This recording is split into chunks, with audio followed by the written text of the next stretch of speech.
Fala galera, tudo bem? Nós colocamos mais cedo uma questão na nossa página Questões de Cardiologia de um caso clínico com cateterismo cardíaco. Fizemos algumas perguntas, tá? Vamos desvendar agora esse caso clínico, um caso clínico bem interessante, um caso clínico real, né? Um caso clínico bastante didático, presente no dia a dia da cardiologia. Vamos lá.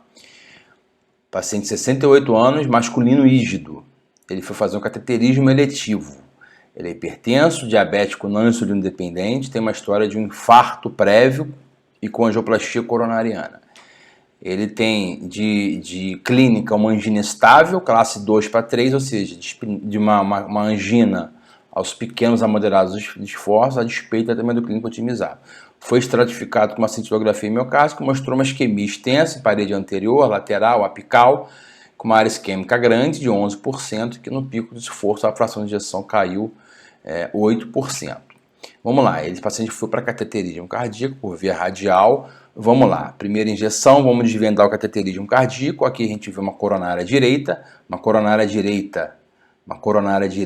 pequena, né, não dominante, ela não emite o ramo descendente posterior, tá? Uma coronária direita com pouca significância, pouca importância anatômica, ela vai irrigar pouca região de miocárdio, mais o VD, né, não vai irrigar a parede inferior, a parede posterior vai ser mais irrigada pela coronária esquerda, né? Então, a coronariografia direita a gente faz projeções oblíqua esquerda, oblíqua direita e uma cranial. Tá? Em geral, oblíqua esquerda, oblíqua direita. Quando ela faz um C, assim, quando a coronária direita ela faz um C, é sinal, nós estamos diante da projeção oblíqua esquerda, mas como é que eu vou saber que é uma oblíqua esquerda, se eu não souber que a artéria coronária direita faz um C? Basta eu olhar a coluna quando está à direita do meu vídeo, a projeção é do outro lado, contralateral. Então, a coluna está à direita do meu vídeo, a projeção é uma oblíqua esquerda, né? Então, a gente vê que é uma coronária direita pequena e sem lesões obstrutivas, né? Então, vamos lá, oblíqua esquerda aqui. Uma das perguntas é a projeção, mas não é essa imagem, é uma outra imagem. Aqui a gente tem a coronariografia esquerda, a gente consegue ver o tronco da coronária aqui em cima. O tronco vai dividir em duas artérias. Nós temos um curso de hemodinâmica lá na nossa página Questões de Cardiologia, é um curso gratuito, bem interessante para quem gostar e é um curso bem básico. Então nós temos a coronariografia esquerda, nós temos o tronco da coronária esquerda, ele vai se dividir em duas artérias, descendente anterior e artéria circunflexa. A artéria descendente anterior, ela percorre o sulco interventricular e vai emitir os ramos diagonais dos ramos septais. A DA, que a gente fala, ela vai irrigar a parede anterior, ela que tem uma maior expressão anatômica, uma maior importância anatômica, ela vai irrigar uma maior quantidade de miocárdio. Ela vai irrigar a parede anterior e os ramos diagonais irrigar a parede anterolateral. Os ramos septais vão irrigar a parede septal. Como é que eu sei que a artéria descendente anterior? Eu vou procurar os ramos septais. Os ramos septais são os ramos que saem a 90 graus. Então eu consigo ver aqui a DA descendo no meu vídeo e os ramos septais aqui que saem a 90 graus, né? Basta a gente olhar aqui. Então, para o tronco da coronária, duas artérias, procuro a DA, acho os ramos septais que saem a 90 graus aqui, são esses pequenos ramos, saem a 90 graus, ou seja, então eu estou vendo a DA. A DA do meu vídeo, quando ela desce, estou diante de uma projeção cranial. Então, DA desce, projeção cranial, tá? Então, aqui a gente consegue ver uma lesão no terço médio da artéria descendente anterior, tá? Uma lesão grave aqui de 80%, uma lesão bem nítida, né? Então, DA tem uma lesão no terço médio de 80%, nós estamos diante de uma projeção cranial, porque a DA desce no meu vídeo, ela é direita ou é esquerda a projeção? A projeção a gente tem que procurar a coluna, a lateralidade tem que procurar a coluna. A coluna está no meio do meu vídeo, um pouquinho para a esquerda, então uma projeção PA cranial, talvez com um pouquinho se ela está à esquerda, com um pouquinho de direita. Então vamos lá, aqui é uma projeção, então, PA cranial, né? talvez com um pouquinho de direita. Uma coisa interessante que a gente consegue olhar aqui, bem, é quando o vaso está sem o contraste. É bem interessante, ó. Aqui, com o vaso sem contraste, a gente já consegue ver 4 hastes de stent. A gente consegue ver stent aqui, na DA, e stent nessa artéria aqui. Aí eu vou procurar ver se tem lesão intra-stent ali. Vamos lá. Tem lesão naquela região. Então eu consigo ver 2 stents aqui e 2 stents aqui, bifurcação de 2 vasos. Vamos lá. Então, aqui está a lesão, o stent está mais em cima da DA. Nessa projeção eu não consigo ver o stent da DA, né? Tá escondido aqui atrás. Beleza. Agora, onde que está o outro stent? Vou procurar o vaso vazio, sem contraste. Vamos lá. Aqui está o vaso. Então, o stent está aqui. Então, vamos parar ali. Ó, aqui está o stent dessa artéria. Aqui está o stent. 2 stents, um para cá, um para cá. Vamos lá, vamos encher a artéria. Opa, opa, opa.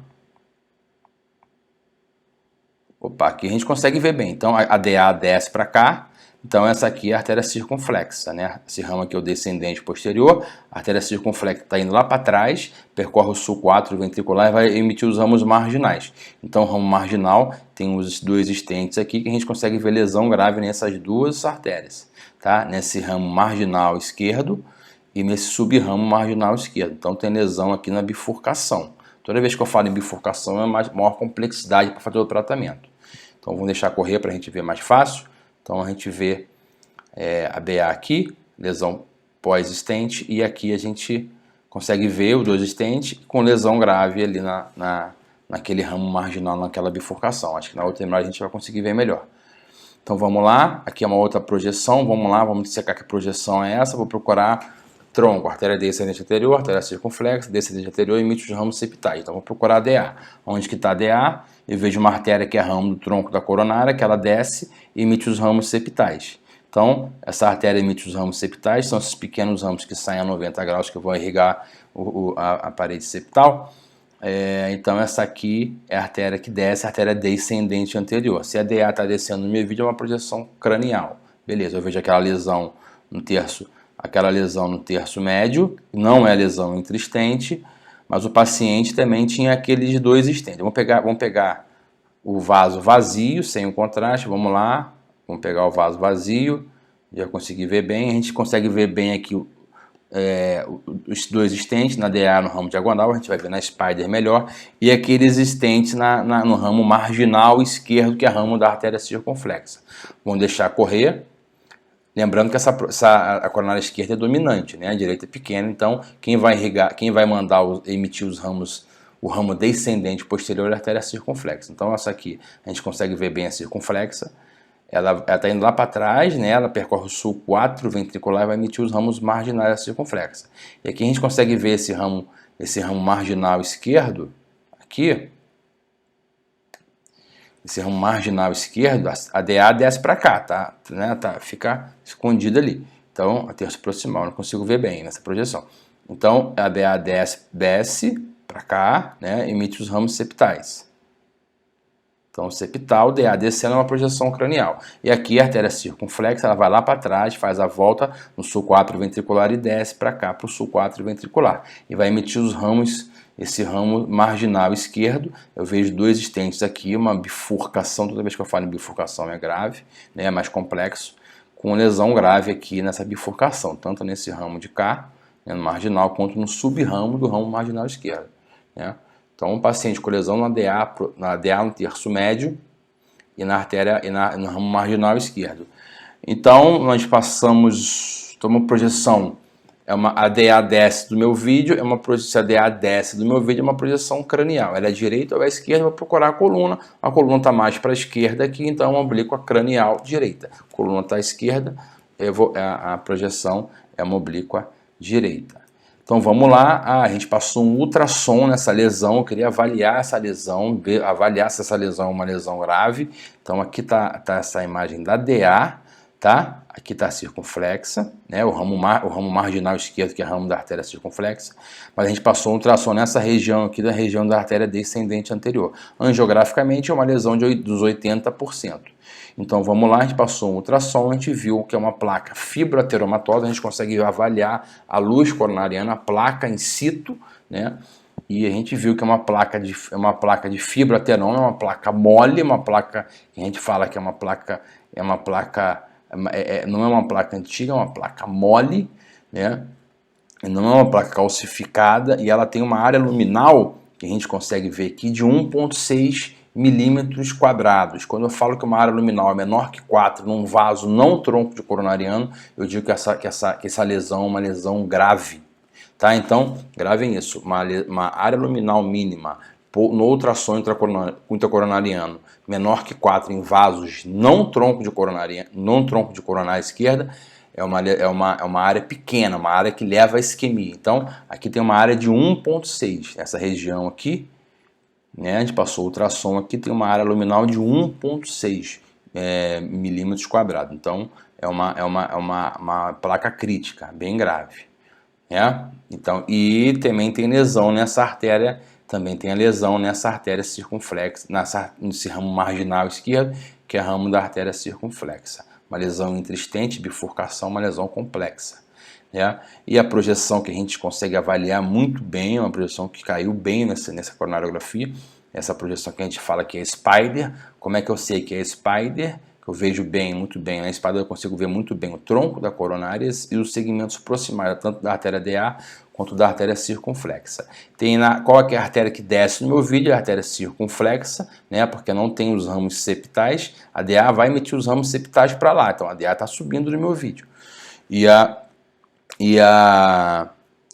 circunflexa que desce, circunflexa percorre o sul 4 ventricular, não tem ramo septal, beleza. Então a circunflexa desce, quando a circunflexa desce no meu vídeo, eu estou diante de uma projeção caudal. Então uma projeção caudal é à direita ou à esquerda, eu vou procurar a coluna. A coluna está à direita do meu vídeo, é uma projeção oblíqua caudal esquerda, né? Então a famosa Spider, eu vejo muito bem, né, essas regiões proximais, inclusive o tronco. Vamos lá, então aqui eu consigo ver muito bem essa região proximal, e eu já noto algumas coisas interessantes, né? Vamos voltar aqui, vamos parar esse vídeo. Eu tenho a artéria circunflexa. Você vê que a artéria circunflexa proximal até o segmento distal, ela não tem lesão. Esse aqui que é aquele ramo marginal esquerdo, que tem um stent lá embaixo que tem lesão. Beleza, lesão grave. Mas aqui eu tenho a artéria descendente anterior, que ela vai descer, emite os ramos septais e emite logo aqui no início um ramo que eu só consegui ver bem nessa projeção, um ramo diagonal bem grande. Eu já vejo uma placa bem crítica aqui, né? Uma lesão aqui de uns 90% no mínimo. E note também que aqui nessa região, nesse entroncamento aqui da DA, nessa bifurcação DA com ramo diagonal, eu tenho uma imagem aqui, né? Tem uma opacificação do contraste, uma imagem bem delicada aqui nessa região da bifurcação. Quando eu fico na dúvida pela angiografia se a lesão é grave ou não, eu tenho que lançar mão de algum outro método. Lançar mão principalmente do método de imagem, né? Ou método fisiológico, com FFR, ou método de imagem, com ultrassom ou tomografia de coerência óptica. Nesse caso aqui, essa lesão, eu achei que é uma lesão duvidosa, nesse terço proximal aqui da DA, assim como no ósseo, tem uma perda luminal aqui no ósseo, né? Então nós passamos um ultrassom intracoronariano em toda a artéria descendente anterior e no ramo diagonal também. O que a gente achou? Então, vamos lá. Essa artéria aqui, o ramo diagonal, é uma artéria que tem um stent aqui, que vem desde o terço médio do ramo diagonal até a artéria descendente anterior, e tem aquela bifurcação que a gente conseguiu ver naquela imagem vazia lá dos dois stents. Então, aqui nós temos um stent. Essa lesão aqui é uma lesão bem crítica, né? A gente consegue ver o stent aqui com uma sombra acústica das hastes dos stent aqui. A gente vê uma perda luminal importante aqui nesse stent. Você vê que o stent está um stent mal expandido, né? Uma área luminal de 1,6, normal é acima de 4. Né? Se tem uma área luminal menor que 1,6, essa região é uma região isquêmica. Então eu fiquei com dúvida essa placa aqui é fácil ver que é grave. Eu fiquei com dúvida nesse entroncamento aqui, nessa região no ósseo da artéria descendente anterior. Lembrando que tem aquela lesão lá embaixo da DA também. Então vamos lá, Então eu passei ultrassom nessa região, eu vi que tem uma região que tem 2 hastes de stent, né? Eu consigo ver 2 hastes de stent aqui, né? Eu vejo uma perda luminal importante aqui nessa região, né? Que é a região desse entroncamento DA com ramo diagonal, né? E também a gente passou o ultrassom, avaliou essa região ostial aqui do ultrassom. Aqui eu vejo uma placa diferente daquela outra placa, já é uma placa calcificada aqui no ósseo, né, da artéria descendente anterior, área luminal no ósseo da DA 3.4, lembrando que o tamanho normal é acima de 4. Então uma área luminal menor que 4.0, nessa região eu noto que essa placa do ósseo da artéria descendente anterior é uma placa grave, né? Então se eu olhar aqui, é bem interessante essa avaliação do ultrassom intracoronariano. Essa ultrassom está no terço distal da DA, estou puxando o ultrassom, vou entrar no tronco da coronária. Aqui vou entrar no tronco, stent, pá. Deixa eu voltar aqui, vai entrar, você vê que a luz vai ficar bem grande, ó. Aqui é o tronco, eu estou no tronco da coronária, eu vou empurrar um pouquinho o ultrassom, entrar na artéria descendente anterior. Então, tronco, aqui eu estou entrando, aqui eu estou entrando, tronco, agora eu estou entrando na DA, vou olhar nitidamente o ósseo, esse é o ósseo da artéria coronária, essa região que eu parei ali é o ósseo da artéria coronária descendente anterior, né? Essa região, então eu estou no tronco, ósseo da artéria descendente anterior, uma região bem calcificada, né, com uma perda luminal importante, que é a área luminal aqui de 3.4 milímetros quadrados, ou seja, uma área luminal menor que 4, é uma região grave, ou seja, a lesão angiograficamente da DA não parece ser grave, mas quando eu passo o ultrassom eu vejo que tem uma perda luminal importante. E aí? Então o paciente tem lesão no ósseo da DA, lesão no ramo diagonal, lesão no terço médio da DA, lesão em bifurcação, lesão no ramo marginal esquerdo, e a coronária direita não tem lesões. O que a gente vai fazer com esse paciente? Um paciente de 68 anos, hipertenso, diabético e com uma isquemia extensa, com uma isquemia extensa na cintilografia.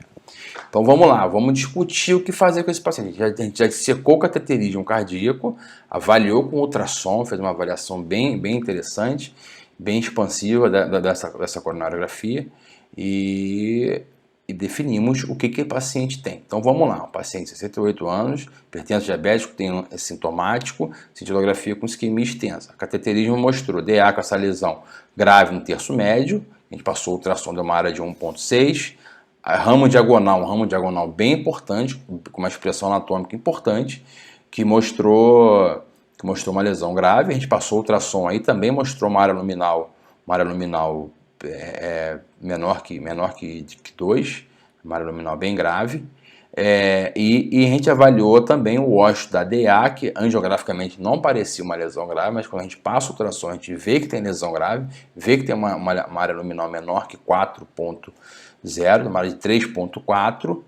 A artéria circunflexa não tem lesões, o ramo marginal da artéria circunflexa, que é um ramo grande, tem uma lesão de 90% numa bifurcação, né? E a direita é pequena, não dominante, não tem lesões. Então, é um paciente coronariopata, biarterial, mas a coronária direita não é dominante, a coronária esquerda é dominante, ou seja, então, praticamente a maior região do coração, quem está irrigando é a coronária esquerda. É como se fosse geralmente quando tem um biarterial com uma coronária esquerda dominante, eu posso considerar que a artéria coronária esquerda é a principal artéria do coração e a direita ela é uma coronária pequena. Então, para esse paciente que tem lesão na DA, diagonal e no ramo marginal esquerdo, eu posso considerar que ele é um paciente triarterial, entre aspas, porque a coronária direita é muito pequena, né? Não tem importância anatômica, então não tem necessidade nenhuma de mexer nessa artéria coronária direita, principalmente porque ela não tem lesão, né?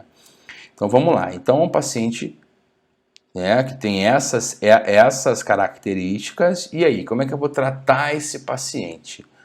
Eu tô com os dados na minha mão, Tem lesão na DA, lesão no diagonal, lesão no ramo marginal da artéria circunflexa, um biarterial, mas como se fosse um tri, né? Porque a coronária esquerda é dominante. E aí, o que eu vou fazer? Eu faço uma cirurgia, eu faço uma angioplastia nesse paciente. Qual que é o próximo passo? O que eu tenho de dados de literatura de diretriz? Eu tenho essas avaliações, uniarterial, biarterial. Nosso paciente é um biarterial né, eu posso considerar biarterial com DA proximal, é um para ICP, um para cirurgia de revascularização miocárdica. Se eu considerar que a direita é muito pequena, que se eu considerar ele como se fosse um triarterial, porque a esquerda é muito grande, vamos lá, então, um triarterial, eu vou ter que avaliar então o síntese score dele. Então, paciente com múltiplas lesões coronarianas, o que eu vou fazer? Vou avaliar o risco cirúrgico e calcular o síntese dele. Então, vamos lá. Então, avaliação da intervenção coronariana percutânea, eu vou avaliar o síntese score. Síntese score 1, síntese score 2. Síntese score 1, eu vou avaliar as características anatômicas, avalio bifurcação, ver se a lesão é longa, se a lesão é tortuosa, se é uma lesão calcificada e por aí vai. O síntese score 2, eu vou unir dados clínicos, que é os dados angiográficos, que é o síntese 1, associado a dados clínicos, mas, porém, esses dados clínicos são meio controversos, porque não contempla diabetes, né? Ele contempla o síntese 2, ele vai contemplar o síntese 1, mais alguns dados clínicos, que é DPOC, se o paciente tem DPOC não, doença arterial periférica ou não, ver a fração de ejeção, né? Mas não contempla diabetes, né? Que para mim é um erro do síntese 2. Então, na avaliação do síntese, o síntese vai calcular o risco de morte em 4 anos, tanto cirúrgico quanto de angioplastia. Então, não teve uma diferença importante entre angioplastia e cirurgia pelo síntese 2, né, de mortalidade. Um risco de mortalidade de 5% para a cirurgia e 6,1% para a angioplastia. O síntese 1 dele deu 26. Então, o paciente deu o síntese 1 de 26, né? 26 ele é um risco intermediário. Então, vamos lá, risco intermediário. E vamos lá, vamos agora avaliar o risco cirúrgico do paciente. Risco da cirurgia, o paciente de 68 anos, a fração de injeção é boa, ele não tem DPOC. Então, como é que eu vou calcular o risco cirúrgico do paciente? Pelo Euroscore 2 ou STS Score. O STS eu acho um score mais completo, é maior, é mais difícil de fazer, é mais completo. O Euroscore 1 a gente usa bastante também, que é bem prático, né? O Euroscore 1 vai contemplar a idade, função renal, a morbidade do paciente, se essa fez a primeira cirurgia cardíaca, se é urgência ou não, mas deu um Euroscore de 0,7% risco de mortalidade. Então deu um Euroscore muito baixo. E agora? Então, risco cirúrgico muito baixo, paciente hipertenso diabético, multiarterial, com síntese score de 26, risco intermediário. Então vamos lá, então vamos avaliar o que a gente tem de dados de literatura, qual que é o melhor procedimento para esse paciente. Cadê? Então nós temos aqui um paciente como se fosse um triarterial, porque a coronária esquerda é a dominante, né, com síntese de 26. Síntese de 26, eu vou para 1. Então, eu vou para 1, melhor para o paciente a cirurgia de revascularização miocárdica. Foi o que aconteceu, o paciente foi para a cirurgia de revascularização miocárdica e ele evoluiu muito bem. Então, resumindo o nosso caso, hipertenso diabético DAC prévia, angina estável, cintilografia com uma isquemia extensa, cateterismo, tinha muitas avaliações que mostram um maior risco de angioplastia. Ele é paciente biarterial, mas como se fosse tri, né, porque a coronária direita é pequena, tem lesão em ossos de DA, tem lesão em bifurcação, 2 bifurcações, restenose intrastente, o paciente já é restenosador, né, já teve restenose, coronária esquerda dominante, em um paciente diabético, um síntese score com risco intermediário, um Euroscore com risco muito baixo. Então, sem dúvida nenhuma, o melhor tratamento para esse paciente é uma cirurgia de revascularização miocárdica. Esse paciente foi para a cirurgia, esse paciente evoluiu muito bem, já foi para casa. Então, esse caso é um caso bem didático, esse caso foi para a sessão clínica, um caso bem interessante para a discussão. Valeu, galera, grande abraço.